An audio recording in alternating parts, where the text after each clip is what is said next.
अस्सलाम वालेकुम नाज़रीन और सामीन। आज बात करते हैं मन मस्त मलंग ड्रामे की अगली प्रेडिक्शन के बारे में और इस ड्रामे की कंप्लीट स्टोरी के बारे में। आखिर होगा क्या, कितनी एपिसोड होंगी, किसकी मौत होगी, क्या इन दोनों की शादी हो जाएगी या कि नहीं, क्या कबीर और रिया दोनों मोहब्बत इन दोनों खानदानों की जद में बह जाएंगी इनकी मोहब्बत, या फिर दोनों अपने खानदानों से बगावत करके मोहब्बत को हासिल कर लेंगे। नाज़रीन और सामीन, आप लोगों को पता है कबीर ने कॉल की रिया को और कहा कि जहां हम बचपन में एक दूसरे से मिला करते थे, आज उसी पार्क में आओ और मुझे तुमसे ढेरों बातें करनी है और इस सहारे मोहब्बत करना है। आप लोग देखेंगे रिया उसी पार्क के अंदर चली जाती है और ये तो वाकन उसी जगह पे रिया का बड़ा भाई सिकंदर भी इन दोनों को पार्क में देख लेगा, जो कि कयामत कर देगा। सिकंदर जब इन दोनों को प्यार मोहब्बत और इस पार्क के अंदर देखता है तो सिकंदर के तो मैं कहती हूँ पैरों तले जमीन निकल गई और वो हद कर दी जो वो सोचता था। दिला और इंतकाम उसको आग लगी तन बदन में और उसने कुछ भी ना किया।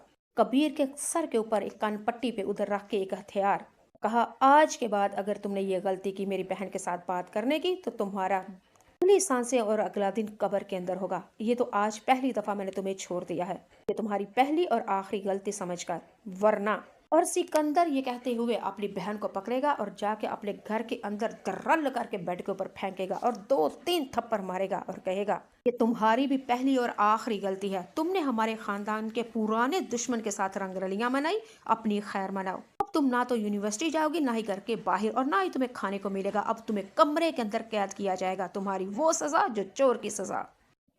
अभी इतनी ही देर में सिकंदर अपनी बड़ी बाजी यानी उस्मा बाजी को ये सारा हाल अहवाल बता देता है कि पार के अंदर मैंने खुद अपनी आंखों से कबीर को और रिया को एक दूसरे से प्यार मोहब्बत की बातें करते हुए देखा। नाज़रीन और सामीन, उस्मा बाजी जो कि हर एपिसोड में आप लोग देख रहे हैं कि रोजाना एक गन लेके उसके अंदर निशाने पक्के करती है, कब दुश्मन आए और उसकी जान ले लो। उस्मा बाजी तो आग बगोला हो गई और बार बार सिकंदर को कहती है कि इस डायन की जान क्यों नहीं तुमने ले ली, ये सांस क्यों ले रही है मेरे सामने, मर क्यों नहीं गई ये। अभी दोनों बहन भाई सिकंदर और उस्मा बाजी ये बातें ही कर रहे होते हैं और रिया बेड के ऊपर मार खा के रो रही होती है। सिकंदर हमारे इस ड्रामे के अंदर कबीर की एंट्री हुई ही वो हीरो वाली। आते ही उसने हथापाई करनी शुरू कर दी और साफ कहा, मेरी रिया को अगर तुम लोगों ने हाथ लगाया तो तुम लोगों का वो हशर करूंगा कि नस्लें याद करेंगी। अब रिया तो अपने हीरो को देके बड़ी ही खुश हो रही है क्योंकि फिल्मों वाली एंट्री थी, लेकिन सिकंदर और उस्मा का वो हाल हो रहा है कि हमारा पुराना दुश्मन जिसकी हम जान लेने के लिए तैयार हैं और परसों सा इसका इंतजार कर रहे थे कब हमारे सामने आए, अब इसको कब्र के अंदर पहुंचाए। लेकिन उस्मा बाजी को तो समझ नहीं थी आ रही, पागल हो गई थी गुस्से में। और उस्मा बाजी यही सोच रही है कि दुश्मन और मेरे घर में और आके हमें ही, हमारी बिल्ली हमें म्यों इस तरह हमें रंग ब्लैकमेल कर रहा है। उस्मा को कुछ ना सूझा, पकड़ी वही हथियार और वही निशाना मार के इसको जमीन पे गिरा दिया। यानी अब हमारा दानिश जिंदगी और मौत की जंग लड़ने लगा है। नाज़रीन व सामीन, आप लोगों को पता है कि कबीर हमारा जहां भी जाता है अपने दोनों दोस्तों के साथ जाता है। दोस्तों ने जब छत के ऊपर से धमाके की ठा की आवाज सुनी तो उन्हें पता चल गया कि आखिर वही हुआ जिस चीज का डर था। सिकंदर या उस्मा ने हमारे कबीर को मार दिया है और मर गया है हमारा हीरो। भागते हुए आते हैं और आके जब देखा तो हमारा हीरो यानी कि कबीर जमीन के ऊपर हालत बुरी हालत में जिंदगी मौत में पड़ रहा होता है। रिया कबीर के ऊपर चीख रही होती है, कबीर उठो, लेकिन सिकंदर और उस्मा ने पकड़ के अपनी बहन को वो हशर किया, कमरे में बंद किया और उसका वो अंजाम जो किसी चोर की सजा होती है। अपनी बहन को तो खूब उन्होंने नाको चने चबवाए मार पीट के। नहीं जी, खैर होना क्या था, अगली एपिसोड में आप लोग देखेंगे कि दोस्त कबीर को लेके हॉस्पिटल पहुंच जाते हैं और कबीर के घर वालों को कॉल करते हैं कि सिकंदर की बहन ने तुम्हारे भाई कबीर के ऊपर अटैक किया है, यानी कि बहुत ही बुरी हालत में हम उसको हॉस्पिटल में लेके जा रहे हैं और दुआ करें कि उसकी जान बच जाए। अगली एपिसोड में आप लोग देखेंगे कि कबीर के माँ और भाई हॉस्पिटल में पहुंचते हैं और आते ही कबीर से पूछा ये सब कुछ किया किसने है। कबीर ने भी साफ बता दिया कि सिकंदर की बड़ी बहन ने मेरे ऊपर ये वार किया है। बस अब होना क्या था, कबीर का बाप यानी कि कबीर का भाई और उसकी माँ आग बगोला हो चुके हैं। कबीर ने अपनी माँ और भाई को समझाया कि मैं पहले से बहुत ही ज्यादा बेहतर हूँ, आप घर चले जाएं, और वो घर चले जाते हैं। अगली एपिसोड में आप लोग देखेंगे कबीर हॉस्पिटल में ही है तो रिया अपने घर वालों से चोरी छुपते छुपाते और घर वालों से मार खाई फिर भी अकल ना आई, यानी चोरी छुपते छुपाते कबीर के पास हॉस्पिटल में आ जाती है और आके कहती है, मैं ना तुम्हें कहती थी ये दोनों खानदान की बगावतें और दुश्मनी कभी भी हम दोनों को एक नहीं होने देंगी, कभी भी हम दोनों को एक नहीं होने देंगी, कभी भी हमारी मोहब्बत मुकम्मल नहीं होगी, कभी भी हमारी शादी नहीं होगी, कभी भी हम एक दूसरे से मोहब्बत नहीं कर सकते खुल्लम खुल्ला।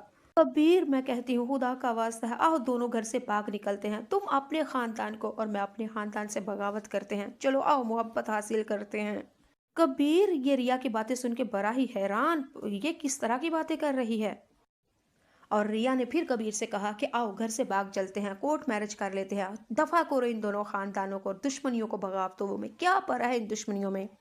कबीर को रिया की ये बात सुन के समझ तो आ गई। नाज़रीन सामीन, यहाँ पे मैं आपको बता देती हूँ, कबीर हमारा अंदर से कुछ है, बाहर से कुछ है। रिया हमारी कबीर से वाकई सच्ची मोहब्बत करती है, लेकिन हमारा कबीर इस ड्रामे के अंदर बड़ा सियाना दिखाया गया है। दुश्मनी, सिर्फ दुश्मनी।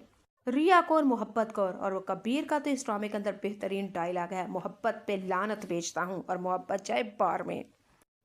हमारी रिया कबीर से मोहब्बत कर रही है, लेकिन कबीर ने जब देखा कि लड़की अपने मुंह से ही कह रही है मैं घर से निकल जाती हूँ, तो अन्य नु खिंचाई दिया ने दो अखां। कबीर कहता है कि चलो ठीक है, मैं ठीक हूँ, अब तुम जाओ और इस फैसले के ऊपर कायम रहना। नाज़रीन सामीन, अगली एपिसोड में देखेंगे कबीर रिया को कॉल करता है। रिया बेहद खुश होती है, पहले तबीयत हाल अहवाल पूछती है, फिर पूछती है हाँ बताओ कैसे कॉल की। कबीर ने कहा हॉस्पिटल में जो तुमने मेरे साथ बातें की थी, निकलने और निकालने वाली, कोर्ट मैरिज वाली, क्या इन बातों के ऊपर तुम अभी भी कायम हो। रिया कबीर से कहेगी कि हाँ मैं अभी भी कायम हूँ, मैं कहती हूँ मैं तुमसे शादी करूंगी, मैं भाग निकलूंगी, मैं किसी की परवाह नहीं करूंगी। तो कबीर ने आगे से कहा कि चलो ठीक है, इसी बात पे कायम रहना, और कल मैं तुम्हें रात के 12-1 बजे कॉल करूंगा तुम्हारे घर के नीचे। तुम अपना सामान, अपने कपड़े, 2-3 सूट पकड़ के उधर आ जाना और भाग निकलेंगे और कोर्ट मैरिज कर लेंगे और अपनी जिंदगी को एंजॉय करेंगे और खूब मोहब्बत मौज मस्ती करेंगे। नाज़रीन सामीन, यहाँ पे मैं आपको बता देती हूँ, मन मस्त मलंग ड्रामे के अंदर मैंने कहा था शुरू में कि दानिश तैमूर का करैक्टर इस ड्रामे के अंदर वाकई हटके है। पहले दानिश तैमूर हमारा अब हर ड्रामे के अंदर लड़की के पीछे पागल हो जाता था, लेकिन इस ड्रामे के अंदर दानिश तैमूर नहीं बल्कि हमारी रिया पागल होगी। और दानिश तैमूर सिर्फ अपना मकसद निकालना जानता है, मोहब्बत पे लानत भेजता है और मोहब्बत को कहता है फिटे मुंह बाय बाय और मोहब्बत जाए पार में। यानी कि इस ड्रामे के अंदर दानिश तैमूर अब महबूबा के पीछे नहीं, अब महबूबा इसके पीछे होगी, लेकिन ये उसको कराकेदार चने चबवाएगा और अपनी दुश्मनी ले लेगा।